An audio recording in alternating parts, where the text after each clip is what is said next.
नमस्कार दोस्तों, आप सबका NAS लेक्चर सीरीज़ में बहुत स्वागत है। दोस्तों, इस वीडियो में हम किसी भी नेटवर्क के G पैरामीटर्स को इन डिटेल स्टडी करेंगे। ये दोस्तों आपका नेटवर्क है, यहाँ पे आपका फर्स्ट पोर्ट है और यहाँ पे आपका सेकंड पोर्ट है। नॉर्मली हम फर्स्ट पोर्ट को इनपुट पोर्ट मानते हैं और सेकंड पोर्ट को आउटपुट पोर्ट मानते हैं। फर्स्ट पोर्ट पे आपके दो वेरिएबल हैं, I1 that is incoming current of the port number 1 and V1 this is the potential available at port number 1। Similarly यहाँ I2 करंट सेकंड पोर्ट के लिए इनकमिंग करंट है और सेकंड पोर्ट पे V2 आपका अप्लाइड पोटेंशियल है। तो दोस्तों इस केस में जब भी आप G पैरामीटर्स फाइंड आउट करोगे, इनको हम इनवर्स हाइब्रिड पैरामीटर भी कहते हैं। वो इसके लिए दो स्टैंडर्ड इक्वेशंस हैं दोस्तों, इनको आप हमेशा ध्यान रखें। This is I1 is equal to G11 into V1 plus G12 into I2। दूसरी जो स्टैंडर्ड इक्वेशन है दोस्तों वो होगी वोल्टेज की, V2 is equal to G21 V1 and G22 into I2। तो दोस्तों ये आपकी दो स्टैंडर्ड इक्वेशंस हैं। इन स्टैंडर्ड इक्वेशंस को आप मैट्रिक्स फॉर्म्स में भी कन्वर्ट कर सकते हो। This is I1 and V2, ये आपका लेफ्ट साइड्स का मैट्रिक्स है, विच इज इक्वल टू आप G पैरामीटर्स को मैट्रिक्स में लिख दीजिए, G11 G12 G21 G22 multiply with this is V1 and I2। दोस्तों इस केस में जो V1 है और जो I2 है ये आपके इंडिपेंडेंट वेरिएबल होंगे और I1 और V2 आपके डिपेंडेंट वेरिएबल्स होंगे। अब दोस्तों हम इंडिविजुअल पैरामीटर्स को फाइंड आउट करेंगे और उनकी रेशियोज़ को चेक करके यूनिट्स पे कमेंट करेंगे।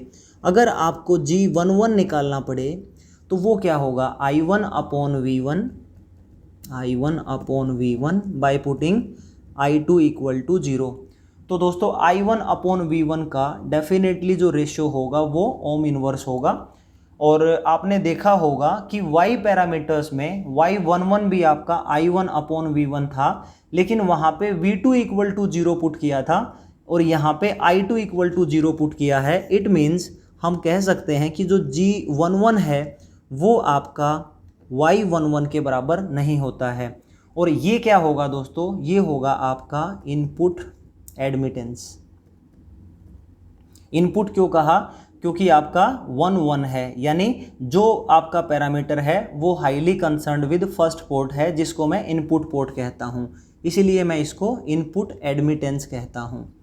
और आप इसको ये भी कह सकते हो कि ड्राइविंग पॉइंट इनपुट एडमिटेंस, क्योंकि जब भी आपका सिंगल पोर्ट कंसर्न्ड हो तो उसको हम ड्राइविंग पॉइंट भी बोल देते हैं। फिर दोस्तों हमारा होगा G12 कैसे निकलेगा, I1 upon I2 V1 equal to 0। So this is I1 upon I2 और V1 इक्वल टू 0।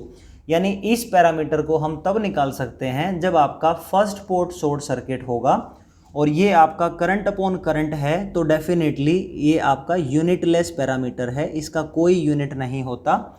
और इसको हम क्या कहेंगे, रिवर्स करंट गेन, क्योंकि रेशियोज में input current upon output current है। अगर आपका आउटपुट करंट अपॉन इनपुट होता तो उसको बोलते फॉरवर्ड करंट गेन, राइट। तो इस केस में इसको रिवर्स करंट गेन कहेंगे। अब दोस्तों बात करते हैं Z21 की। Z21 कैसे निकलेगा, V2 upon V1 I2 equal to 0। So this is V2 upon V1 I2 equal to 0। दोस्तों V2 अपॉन V1 अगेन क्या है, वोल्टेज अपॉन वोल्टेज का रेशियो, तो ये डेफिनेटली एक यूनिटलेस पैरामीटर है और इसको हम क्या कहेंगे, फॉरवर्ड वोल्टेज गेन। ये आपका फॉरवर्ड वोल्टेज गेन होगा। फिर जो लास्ट पैरामीटर है G22, इसकी वैल्यू क्या होगी, V2 upon I2 V1 equal to 0। This is V2 upon I2 and V1 equal to 0। दोस्तों इस केस में आपका V2 अपॉन I2 क्या होगा, वोल्टेज अपॉन करंट, ये डेफिनेटली आपका ओम होगा और इसको हम कहेंगे आउटपुट इम्पीडेंस। इम्पीडेंस क्यों, क्योंकि दोनों का रेशियो आपका ओम्स में आता है। तो ये होगा आपका आउटपुट इम्पीडेंस, या इसको कह सकते हो ड्राइविंग पॉइंट आउटपुट इम्पीडेंस। और आपने देखा होगा कि जेड पैरामीटर्स में भी आपका जो Z22 था उसका रेशियो भी बिल्कुल सेम था V2/I2, बट वहाँ पे हमने I1 को 0 पुट किया था, लेकिन यहाँ नेटवर्क का V1 = 0 पुट करना पड़ेगा। इसी वजह से हम कह सकते हैं कि जो हमारा G22 है that is not equal to Z22, because दोनों केसेस में कंडीशंस बिल्कुल डिफरेंट होंगी। तो दोस्तों ये हैं आपके G पैरामीटर्स किसी भी एक लीनियर नेटवर्क्स के। अब किसी भी लीनियर नेटवर्क्स को in terms of G parameters equivalent circuits में आपको कन्वर्ट करना हो तो वो सर्किट कैसा होगा। दोस्तों जो फर्स्ट इक्वेशन है ये आपकी करंट इक्वेशंस है। ये अगर करंट है तो राइट साइड भी आपका करंट होगा, क्योंकि नेटवर्क आपका लीनियर है। तो अगर करंट है तो करंट में हम करंट ही ऐड कर सकते हैं। इनडायरेक्टली हमें हिंट मिल जाता है यहाँ से कि आपका जो इक्विवेलेंट सर्किट होगा फर्स्ट पोर्ट का वो कोई पैरेलल सर्किट बनेगा, क्योंकि पैरेलल में ही कोई करंट ऐड हो सकता है। तो दोस्तों यहाँ पे आपका मान लीजिए V1 पोटेंशियल है और इसकी हेल्प से आपको I1 करंट यहाँ पे मिलना शुरू होता है, और ये आपका G1 × V1। इसका मतलब ये हुआ, ये बॉक्स आप बना लीजिए G11, और ये V1 आपका सिंस इसके पैरेलल में कनेक्ट है तो यहाँ भी आपका V1 ही रहेगा, और ये करंट जो होगा वो G11 × V1 होगा। लेकिन दोस्तों जो आपका फर्स्ट पोर्ट का करंट है इस फैक्टर में वो आपके सेकंड पोर्ट के करंट पे डिपेंड करता है। इसका मतलब ये हुआ कि ये जो करंट फैक्टर है ये आपका एक डिपेंडेंट करंट सोर्स होगा, क्योंकि फर्स्ट पोर्ट अगर आपका सेकंड पोर्ट पे डिपेंड है और नेचुरली ये करंट है तो ये भी करंट होगा, तो वो डेफिनेटली आपका डिपेंडेंट करंट होगा, और उसको हम एरो डायरेक्शन से शो करते हैं, और इसकी वैल्यू होगी G12 × I2। तो ये बना आपका फर्स्ट पोर्ट पे इक्विवेलेंट सर्किट। सेकंड इक्वेशन बताती है V2 जो सेकंड पोर्ट का इक्विवेलेंट सर्किट बनाएगी।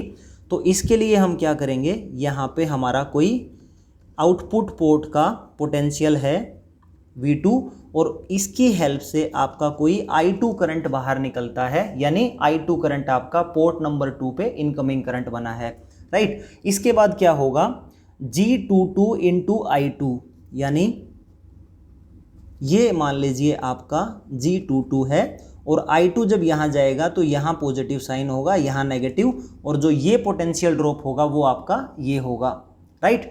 इसके बाद दोस्तों जो आपका V2 है यहाँ पे डेफिनेटली आपका जो नेटवर्क है वो लीनियर है, तो ये भी आपका वोल्टेज ही होना चाहिए। इसका मतलब G21 × V1, लेकिन जो आपका सेकंड पोर्ट का जो वोल्टेज है वो अब इस बार में फर्स्ट पोर्ट के वोल्टेज पे डिपेंड करता है। तो इसका मतलब ये जो फैक्टर है ये आपका डिपेंडेंट वोल्टेज सोर्स है। तो ये आपका डिपेंडेंट वोल्टेज सोर्स है, और इसकी वैल्यू है आपकी G21 × V1। तो दोस्तों मैंने धीरे धीरे जितने भी पैरामीटर्स कवर किए हैं उन सभी पैरामीटर्स का जो इक्विवेलेंट सर्किट है उसको मैंने कॉन्सेप्चुअली आपको समझाया है। आपको इक्विवेलेंट सर्किट क्रैम नहीं करने हैं, आप सिर्फ कॉन्सेप्ट्स पे जाइए। अगर आपका लेफ्ट साइड में करंट है और राइट साइड्स में दो फैक्टर्स ऐड होते हैं तो डेफिनेटली वो करंट आपका पैरेलल में होगा और उन दोनों करंट्स की डायरेक्शन सेम होगी। अगर आपका वोल्टेज अवेलेबल है और उसके राइट साइड में दो फैक्टर्स का समेशन है तो डेफिनेटली वो वोल्टेज आपका तभी ऐड होता है जब दोनों फैक्टर्स आपके सीरीज में कनेक्टेड हों, जैसे ये और ये दोनों सीरीज में कनेक्टेड हैं। तीसरा एक चीज़ आपको ध्यान रखनी है कि आपका डिपेंडेंट करंट सोर्स या वोल्टेज सोर्स कब बनेगा। ये आप फर्स्ट पोर्ट है, ये आपका सेकंड पोर्ट है। जब भी आप फर्स्ट पोर्ट का सर्किट बनाएं तो उसमें फर्स्ट पोर्ट का जो भी वेरिएबल है अगर वो सेकंड पोर्ट पे डिपेंड होता है तो उसको आप डिपेंडेंट सोर्स से कन्वर्ट कर दें। सिमिलरली अगर आप सेकंड पोर्ट के लिए सर्किट बनाते हैं और वो किसी तरीके से फर्स्ट पोर्ट के वेरिएबल्स पे डिपेंड करता है तो फिर आप इसमें भी डिपेंडेंट सोर्स दिखा सकते हैं, right. So this is the complete detailed analysis of G parameters. I hope आपको समझ आया होगा। Thank you so much for watching this video. I am just requesting to all my viewers, please इस channel को ज़्यादा से ज़्यादा share करें ताकि सभी इंजीनियरिंग स्टूडेंट्स को बेनिफिट हो सके। Thank you so much.